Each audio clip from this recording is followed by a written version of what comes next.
They are not doing well. They are not making sales. They do that. That's their business. Right? That is called operational gap. And then there's a strategic gap which exists because an organization is not doing the right things. Okay? Chipiku is not doing the right things. What could be these right things that they are not doing? That's where we go back to the root cause analysis and see what are the things that Chipiku is not doing. It is doing, but it's not doing well, but also it is not doing it rightly. So there is a strategic gap, and then there is an operational gap. So we need to emphasize on closing this strategic gap first. An organization is not doing the right things, and therefore it cannot achieve its objectives. We have to ensure that the gap is closed. Now that we have done our performance measures and we have seen that there is a gap, that gap represents risks and vulnerabilities to the organization. This gap, the 1.5 gap, represents risks to Chipiku, because Sana can come in and occupy the market, yeah, because of being slow in gaining sales. Shoprite can come in and take their market. Ekaya can come in and take their market. So we need to understand that these gaps are a risk to the organization and they represent vulnerabilities. An organization is exposed. So you can be exposed to hostile takeovers. Sometimes you can be bought off. Another company can come and buy you out and take you out of business. You can close down because you're failing to improve your performance. All right?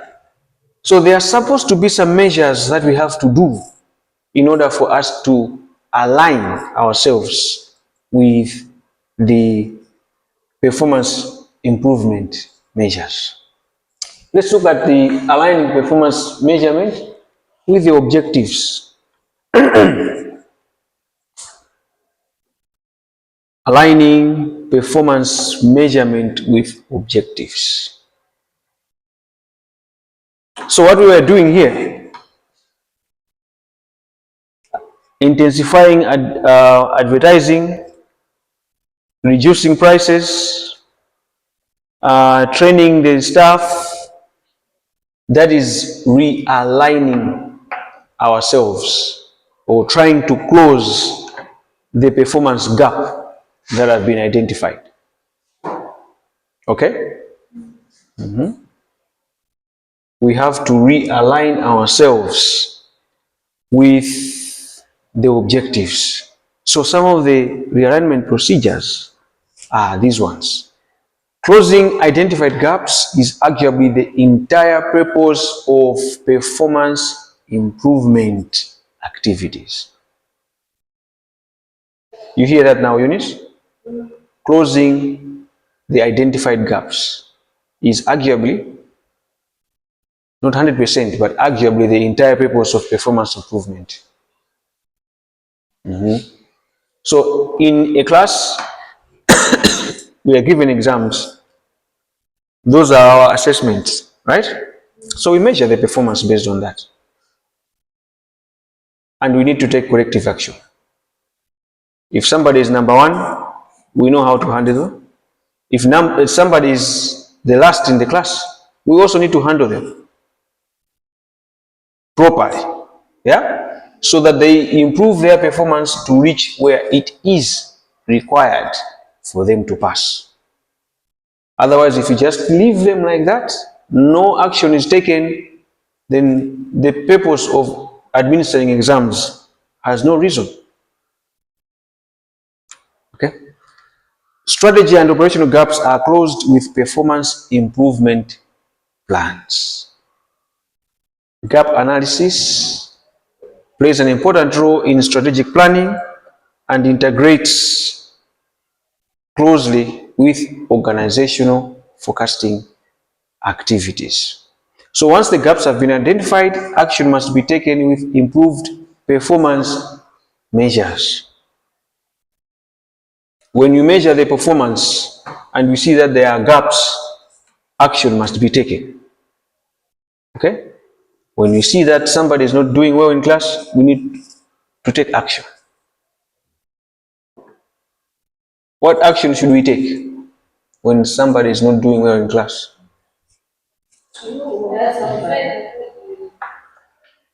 Huh? We? What do we do? Mm-hmm. Is it you or the one? No, I'm the one measuring the performance of that person. Not us. Not you. I need to identify. Okay? So I need to identify the root cause. Maybe it's being on the phone in class. So I need to snatch all the phones. Maybe it's failure to concentrate when they're in class. Maybe stress, we need to identify. Maybe TikTok.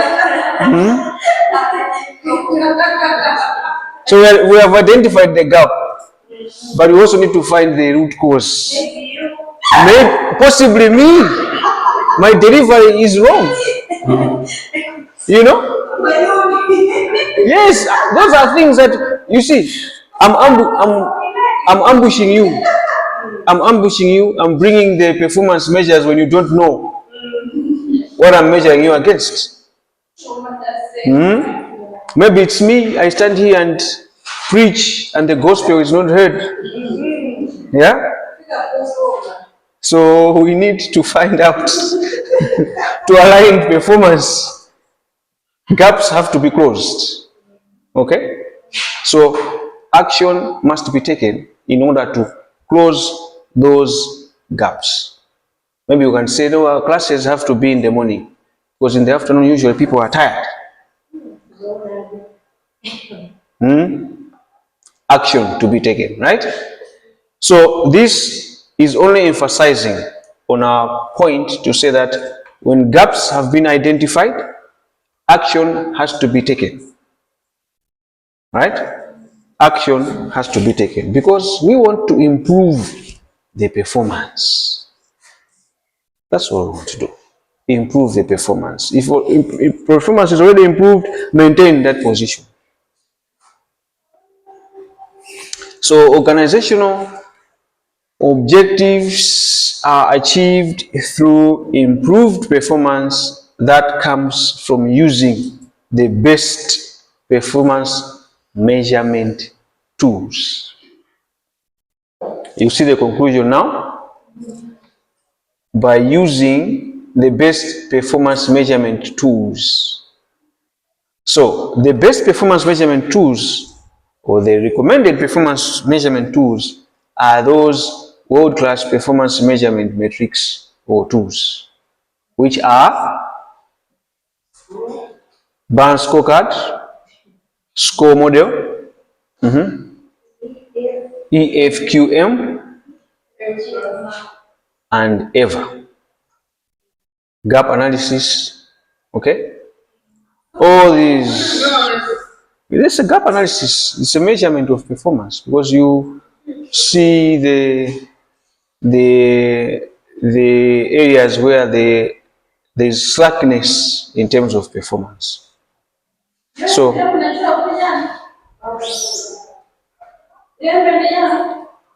balance scorecard. No, you can rotate them any way you want. It's not that it should be the first, but those are the tools that you can use to measure. Okay? And they will help us.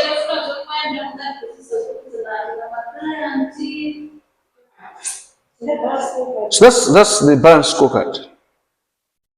The variables in the balance scorecard. Internal processes.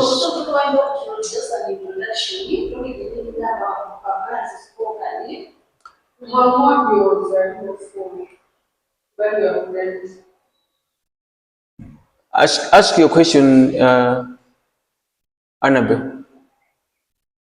Okay, you earlier explained about the very traditional approach to supply chain performance management, the justice of performance around supply chain.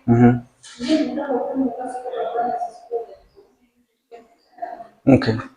So in performance measurement, we were talking a lot of things that happen in performance measurement, right?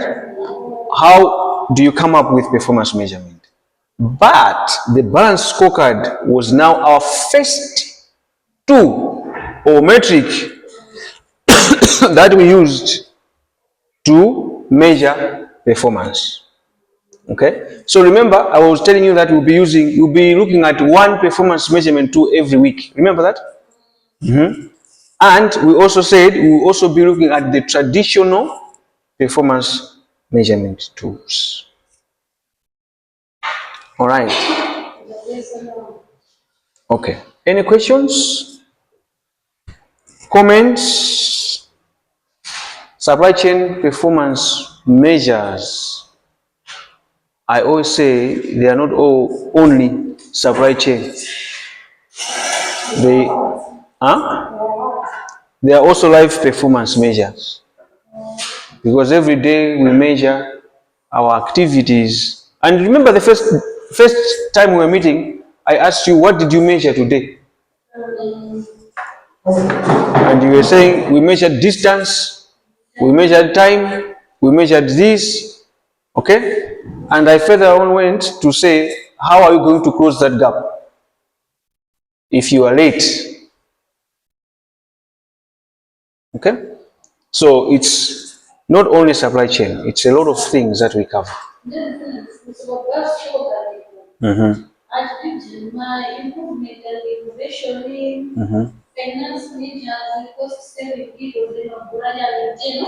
Okay. So in the brand scorecard, remember the brand scorecard? The 4 areas in the brand scorecard?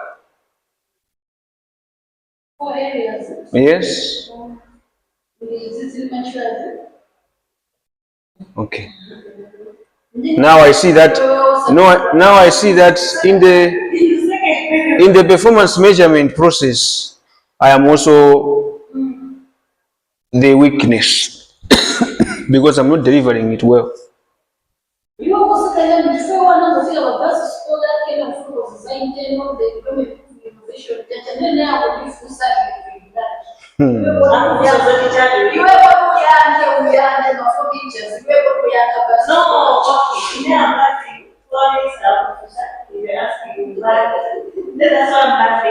Okay, I want us to look at this. This was our introduction. Annabelle, pay attention to this. Okay. So before this, we spoke about what gets measured, gets managed. We spoke a lot of things, and that's where we started talking about the what did you measure today, what, so many things. And then we introduced what is the role of performance measurement in supply chain. Yeah, we had details there.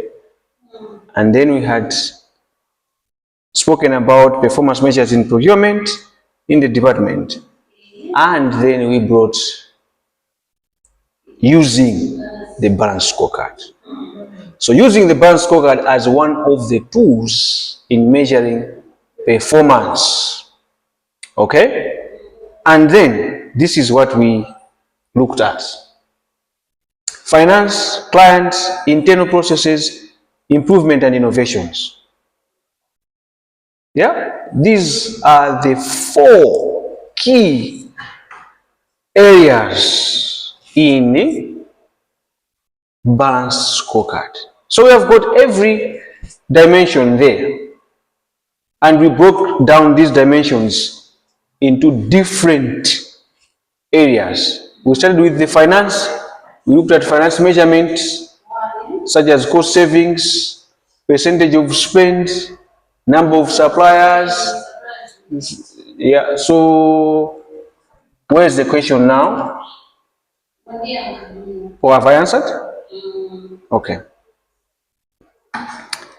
All right. Any other questions? I have a question.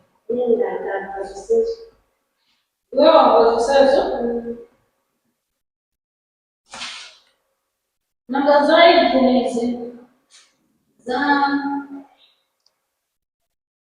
what is it developing traditional performance planning and Internal. Those are internal things. those are internal. Yes. What is also new operation metrics? Operational metrics, operational, yes. So, and now I get where you are confused. No, I get where you're confused. When you're writing your notes, yeah, be able to separate them. To say this is what we are doing. Don't just put them together. So when you're writing, yeah, if we say the variables in a brand scorecard are finance, clients, what, okay? Put under finance A, B, C, D, E.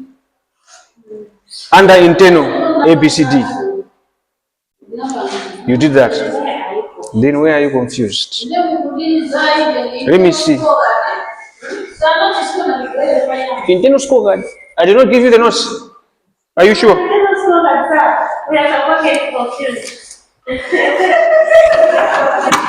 Did I not give you the notes for?